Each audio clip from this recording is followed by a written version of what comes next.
Hi, my name is Malini. Today I'm making idli. I'm very excited. So idli is made from rice. I have 2 cups of rice soaking away here for nearly 2 hours now. And I have 1 cup of urad dal, to which I've added 2 teaspoons of fenugreek seed.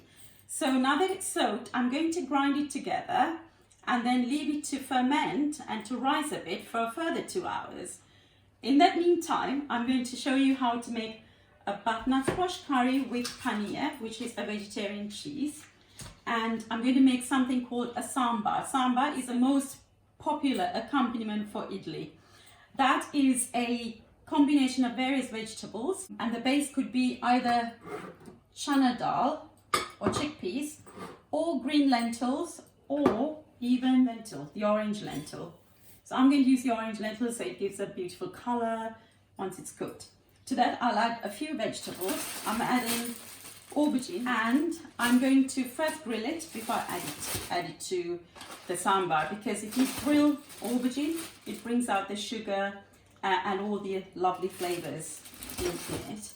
And then I'm adding something called drumsticks. These are called drumsticks in Sri Lanka purely because they're long and they look like drumsticks. And if you can't find them, don't worry, because I had to drive quite some distance to find this. It has a very thick exterior which you have to scrape off like you'd scrape a carrot off, and then you cut them into 2-inch pieces and add it to your sambar. And without further ado, let's start. So here I've already ground the urad dal and the fenugreek seeds, and now I'm going to grind the rice. I'm actually grinding both of this in the NutriBullet, which is a smoothie maker, but it does grind it to a real smooth consistency. So now I've mixed the rice and the urad dal with fenugreek seeds together. I'm combining it together thoroughly, and this will go, I'm just going to leave the pilot light on in the oven and leave it in there for a couple of hours for it to ferment and to rise. While the idli mix is doing its thing in the oven, just getting warm, and in fact if it's a cold day then you need to put it in the oven, but if it's a warm day, like if you have 30 degrees, which is most likely the case in Sri Lanka or India where people mostly eat idli, you can just leave it out. You don't have to put it in the oven with the pilot light on for it to ferment and rise. Now while that's doing its thing, I'm going to turn my attention to the next idli recipe that I'm going to make. So I'm just using semolina and chana dal for that.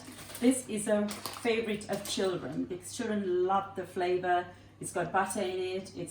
Usually they would use ghee, but I'm going to use butter. And it's a lot more flavorsome than the other type of idli. The other type of idli, the urad dal and the fenugreek seeds, has an acquired taste. So it's mainly for the palate of grown-ups.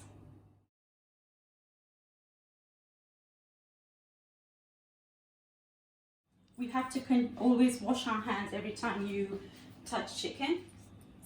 So I've got 7 chicken breasts cut into 1-inch cubes, like so. Make my life very, very easy by actually using a tikka masala paste that comes out of a jar. Before I do that, I'm going to just sprinkle it with some salt. So probably about 3/4 of a tablespoon of salt goes in there. There's 7 pieces of chicken breast, and then I will add about 1/4 of this, mix it together and see if it looks the right color. Yes, and that'll be fine. And then to this I will add 1 teaspoon of turmeric. So I left the chicken tikka, which is cut and set aside with masala. I also add a little bit of ginger puree 1 teaspoon and garlic puree 1 teaspoon and salt. So that's just resting for a couple of minutes. And I shall turn my attention to the base of the sambar, which is the red lentil, which is going in this pan, which is already on the hob. And that will boil away for about 20 minutes. And in this pan, I've got about 8 large onions chopped here. I'm going to fry all of it, and the best trick, as I sort of tell myself all the time, but make cooking easy, all you do is you take all the onions and fry it all together, and then use a bit at a time for the various curries that you're cooking. So because there's 7 large onions here, I'm going to put about a cup of oil. It seems like a lot, but it's really not a lot. I will put all of the onions into it, like so, and fry it. So while the onions are frying, I'm going to add some salt to it. Salt to taste, as well as it draws the water out of the onion so it fries to become the golden brown and crispy. And to the lentil that's boiling, I'm going to add a teaspoon of turmeric. This adds color, and the gravy gets a lovely texture as well as for flavor. So now I'm preparing the vegetables for the sambar. So the lentil that's cooking is the base of the sambar. To that I'm going to add butternut squash. I'm going to peel it just like you peel carrots, and then dice it into 1/2 inch pieces, like a 1.5 centimeter cubes, and add it to the cooking lentil. And then I also have my baby aubergines, which I'm going to first roast. It's just like if you were making butternut squash soup, you would roast the butternut squash first to extract the sweetness and all the flavors. I'm going to do the same to the aubergine and the butternut squash first. So I've cut the baby aubergine here, and the butternut squash is cubed. That was a massive giant butternut squash, and 3/4 of it's gone back in the fridge, and I've only used sort of just over 1/4 here.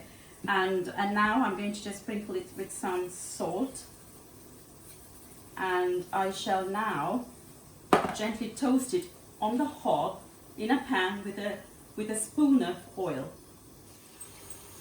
So here now the onions are golden brown. This I'm going to use for all 6 curries that I'm cooking. And what all 6 curries have in common is the same condiments go in there. So this looks like a lot. It's 1.5 tablespoons of mustard seeds, 1.5 teaspoons of caraway seeds and cumin. I'm going to save the fenugreek seeds for later because that's only for the fish. Cinnamon and clove powder, which is going in there. A little bit of turmeric, which is 1 teaspoon. I will add the curry leaves, maybe just a handful. And this gives a really wonderful, authentic flavor of Sri Lankan cooking.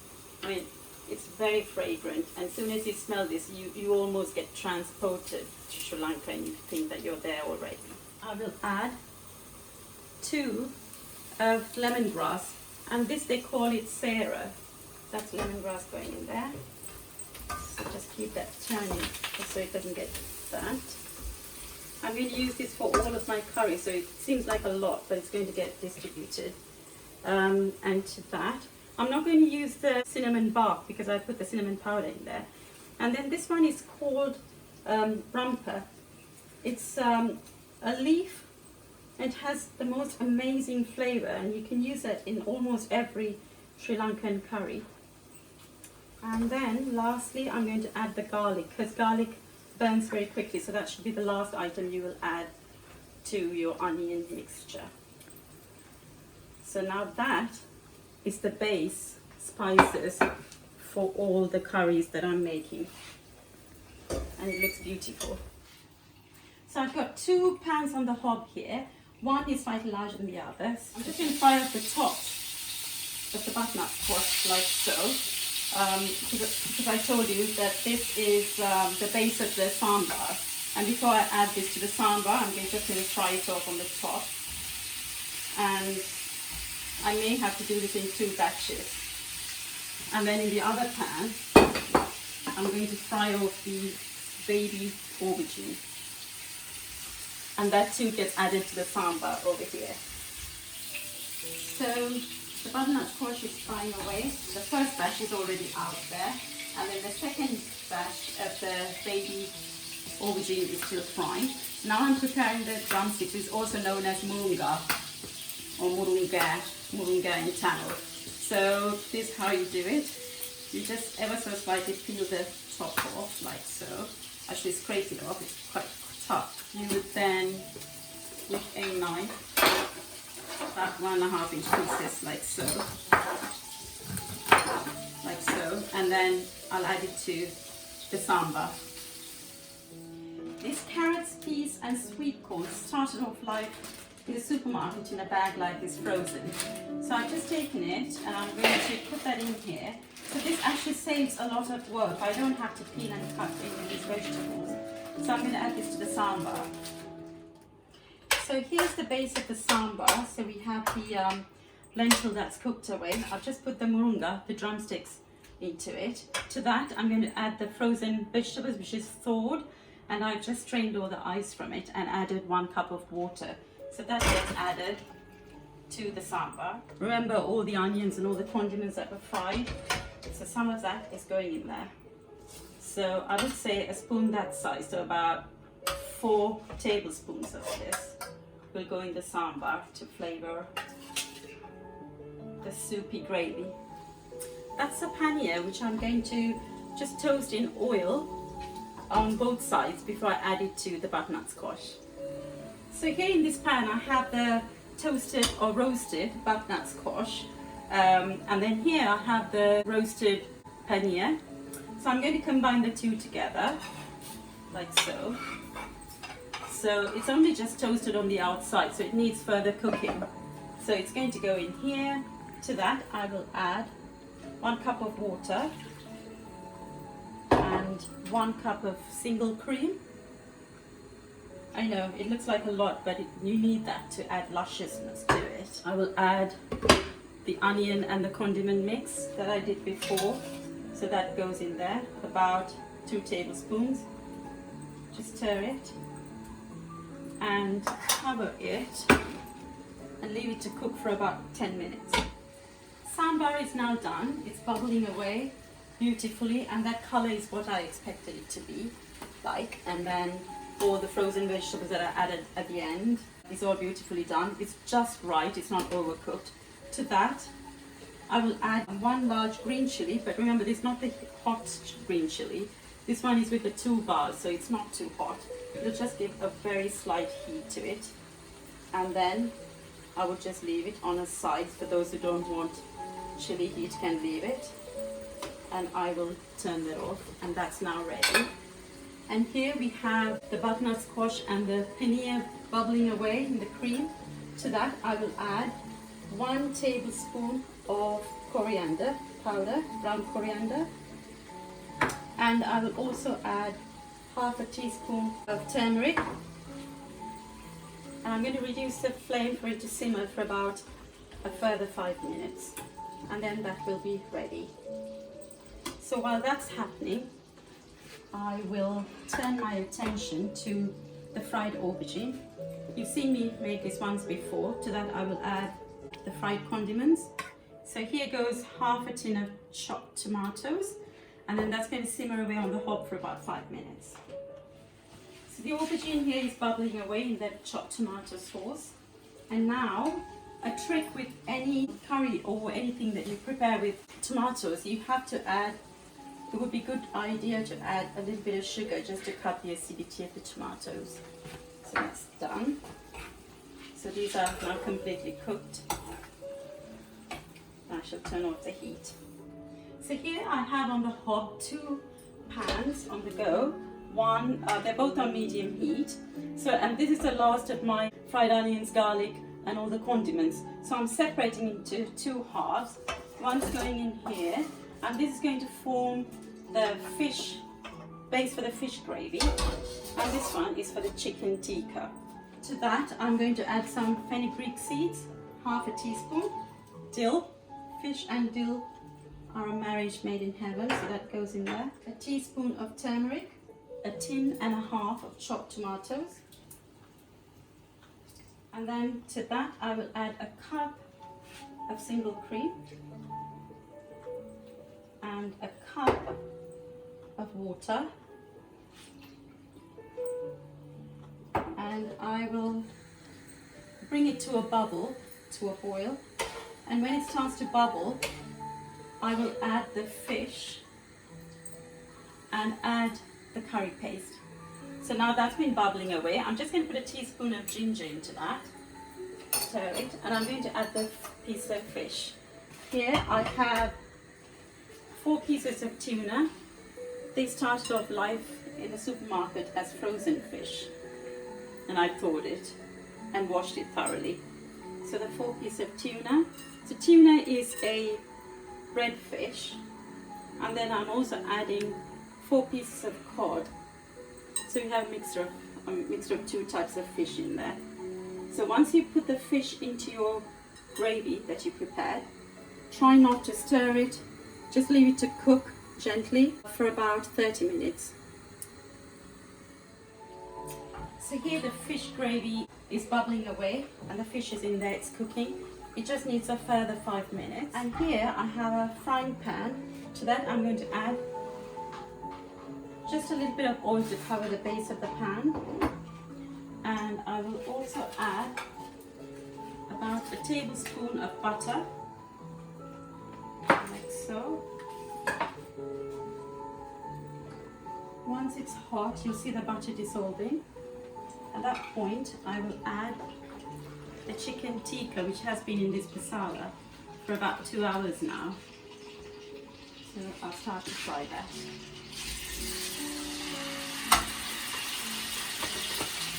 I may have to do this in 2 batches. So the fish curry is now done, bubbling away. It's just 2 minutes from taking it off the heat. To that, I will add a tablespoon of Madras curry paste, which came from this jar here. So it's patats. I put that in there. And then I will add a tablespoon of fish curry powder. This you can buy from the supermarket as it is. And then half a tablespoon of coriander and a little bit of brown ginger. So with fish you have to be careful, it's very delicate. So just with 2 chopsticks I'm going to stir all of that in. I don't want to break the fish pieces. And in 2 minutes I'll take it off the hob and it's ready. So I just added another tablespoon of butter into the chicken tikka. I'm just frying this off before making the curry. So I'm not actually trying to fry the chicken itself, but I'm just trying to brown the top before I cook in that pan in a lovely gravy. So in this pan I have the last of the condiments and the onions and garlic that I fried when I started cooking. Into that, now I'm creating a gravy base for the chicken that's frying here, so that's a chicken tikka. So for the gravy base, I'm going to add a tablespoon of ginger and 2 tablespoons of tikka masala, the one that I rubbed on the chicken before I let it to marinate for 2 hours. So that's 2 tablespoons of that.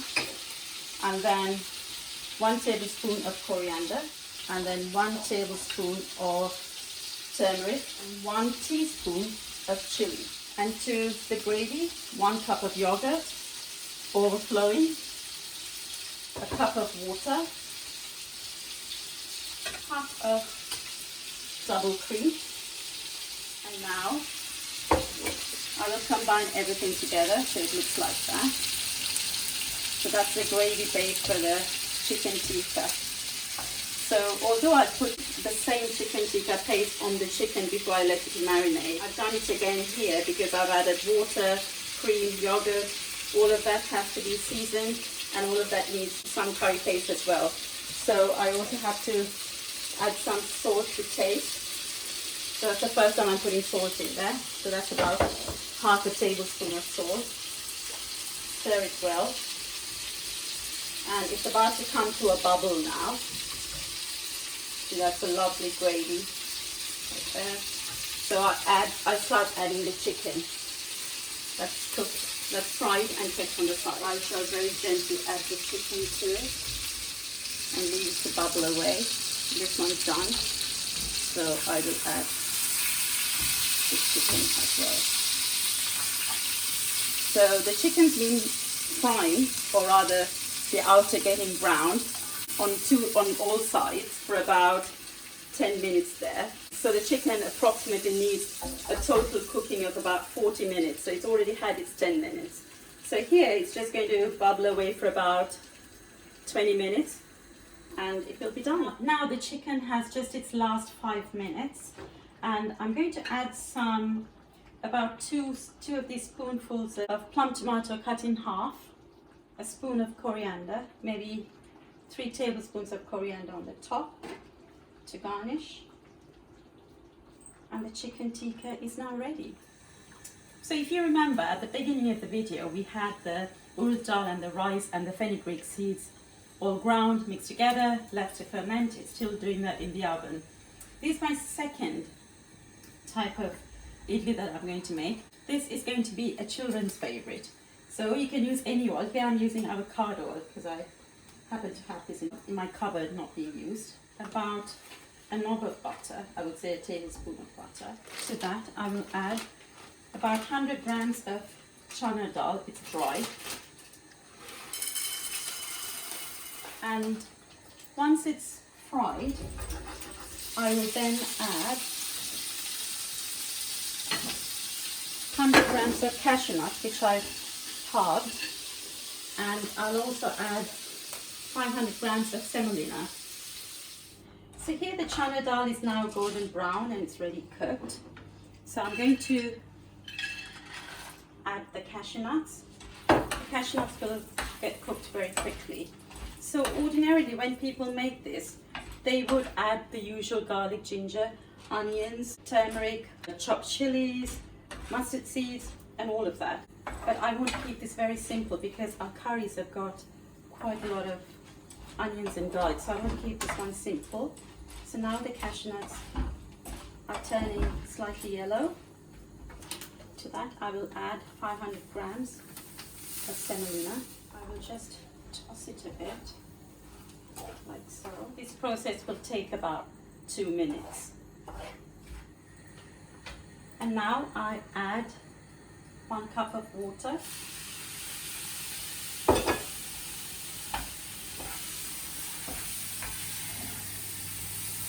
And do that. I mean, it requires a little bit more water, so actually I might add 2 cups of water. And stir it through. Turn off the heat. And then I will transfer that into a bowl. So I've transferred the semolina from the pan into this glass bowl. Now, this is the idli batter we made in the morning. So this has the rice and the urad dal and the fenugreek seed. It's been ground and it's been left to ferment for 4 or 5 hours now. And that's the correct consistency for the idli. So here we have the semolina idli mix. You have to try and get this to look like that. So I'm going to keep adding water a little bit at a time until it becomes a consistency that you can pour with a ladle. It's not there yet. So this one's fine. I can pour this with a ladle into the little ramekins that we have. It's kind of similar in consistency. Okay, so I haven't added any salt because the fermenting process here, you shouldn't put salt because if you did, it'll interfere with the fermenting and it won't rise. It has to rise so it becomes a nice fluffy idli. So I'm going to put about a teaspoon of salt here, teaspoon and a half, and here I shall put a teaspoon because I put butter in there and the salted butter, so I don't need too much there. And now I'll mix it, combine all of the ingredients thoroughly. It smells amazing. So if you look over there, I have this pan which is steaming away, and this is actually an egg poacher. So this is basically what an idli container would also look like, where you cook your idli in. So when we fill this, we don't fill it all the way to the top. We fill it halfway because you have to allow room for it to rise and puff up. So there. So this one goes here. You would put the lid on top and let it steam away for about 15 minutes. Now while that's steaming away, that's going to take a while, 15 minutes. So if we were to make enough idlis for 4 people, it's going to take a good hour or so to make the idlis. So we've devised a very clever plan. What we've done here is in our oven, I put the heat up to 250 plus degrees C, and on the top and the bottom I have the oven trays filled with water, and that's really steaming away now. So we've got the cupcake trays, and to that we're going to brush some oil like so, and I think this is an ingenious plan. We've never done this before. So now I've oiled all the cupcake trays. Now I'm going to try and fill these with the idli batter. I just have another 48 to go.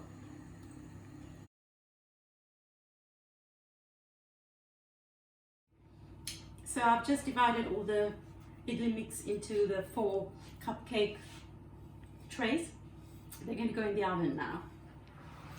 That is very hot and it's steaming away. That's how it should be. We're not actually baking it, we're actually trying to steam it. That's all it can fit. So I actually now got my proper idli making utensil, which is a base pan, and it has a lid here. So I put water right at the bottom there for about an inch, and I want the water to boil and steam away. And then it comes with trays such as these. There's 3 of these. So what we do is we take the tray and just oil it so the idlis don't get stuck when we have to take it out. So the idli flour, the dough actually, has been resting for a whole day now, and it's risen. And when you finish making the idlis, they're going to be these really lovely fluffy clouds. Okay, so here we go. We pour the idlis like so. So you want to pour it right the way to the top. Just leave a couple of millimeters so it has room to rise. So there's some that I've already made on the plates over there. So what you would do is serve yourself a bit of curry. So I've served myself here, which is the butternut squash curry, and that's the aubergine, sambar, fish and chicken. So it's quite a bit of a feast, but you wouldn't do this on a daily basis, so it's just a treat, maybe in the weekend or just once a month even. Get your almond gloves ready because it's full of steam here, so you don't want to get steam on your hands. So open, steams away, so you put this in. I can do it quite quickly, so I take this and I put this in like so. So it has, over here it has like a little rack which kind of holds it so it doesn't dip all the way to the bottom. And you put this, and this one rests on the next handle, like so. Then you put this on a lid, medium to high heat, and let it steam away for 15 minutes. So while the idli is having its last few minutes of steaming away, I've got 2 beautiful cups here. It's porcelain and it's plated silver, poised here. In a pan here I have 2 cups of milk heating up. I'm going to make an Indian chai. No Indian meal is complete without a chai, especially if you're having idli meal for dinner. So I've got 2 cups of milk here, semi-skimmed. To that I'm adding about 3 teaspoons of sugar. If you need more sugar, you can add more to taste. And then I've taken about 5 cardamom pods here, and with a rolling pin I've just squashed it like that. And then I would pick it up. I wouldn't put the husk of the cardamom, but I'll just put the cardamoms only. Goes in the milk. And then I've got 3 cloves. Cloves are very potent, so we won't use too much of it. Just the same way, I just crush it with a rolling pin. Just making 2 cups of chai, so 3 cloves. And then to that I will add just a tiny pinch of cinnamon. This cinnamon powder, ground cinnamon. So I'm just putting maybe about half a teaspoon, goes in there. Last but not least, nutmeg. So that is just a pinch really, not even 1/4 of a teaspoon, just a pinch goes in there. And finally you put 2 tea bags. It's just the PG Tips 2 pyramid tea bags because I'm making 2 cups of chai. But you drop that at the last minute. and then you stir it. And then you keep stirring it. Once the milk comes to a boil, you pour it into the cup. You have to make the froth on the top.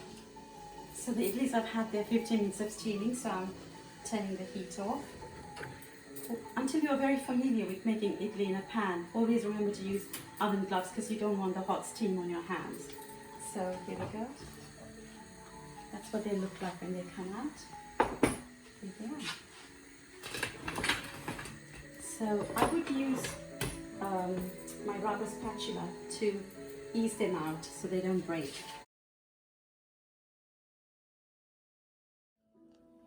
So here's our lovely idli spread. So idlis, if you remember, is just 1 cup of urad dal, 3 cups of rice, 1 teaspoon of fenugreek seeds, soak, grind, then you leave it overnight for it to ferment and rise, and this is what it looks like. It's fluffy, it's very springy, fluffy, and when you open it, ooh, it looks amazing. It's very spongy, it's like heavenly pillows. So you touch your curry and then you taste it. That's a tuna fish curry. It tastes amazing. I'm going to try a little bit with the aubergine.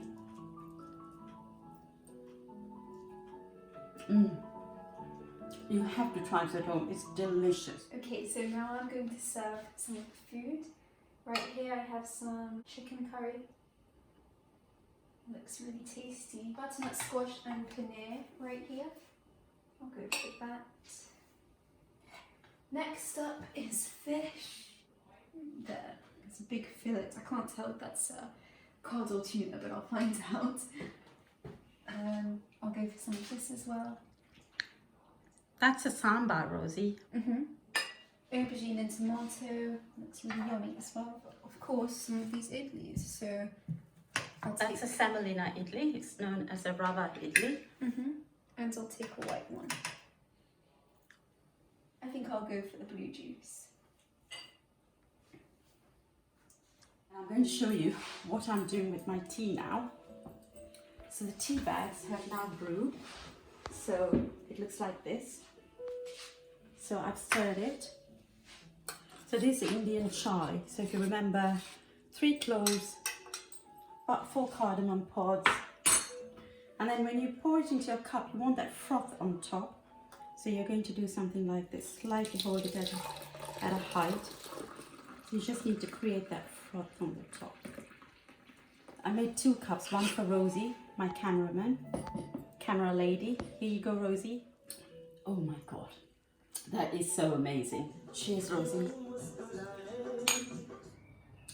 So if you've enjoyed watching my cooking and you've taken away some hints and tips as to how to make your own idli and curries, I would really love you to try it at home because it's really authentic Sri Lankan or Indian cuisine, which is quite healthy as well, I must say. I would really love for you to donate to the NHS. The link is below.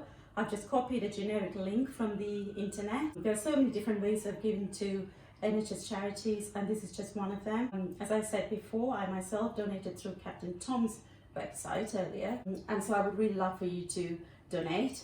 And like I said, even if it's just £1, that's great, because it's every drop of water that makes a mighty ocean, as they say. Thank you for watching, and bye-bye.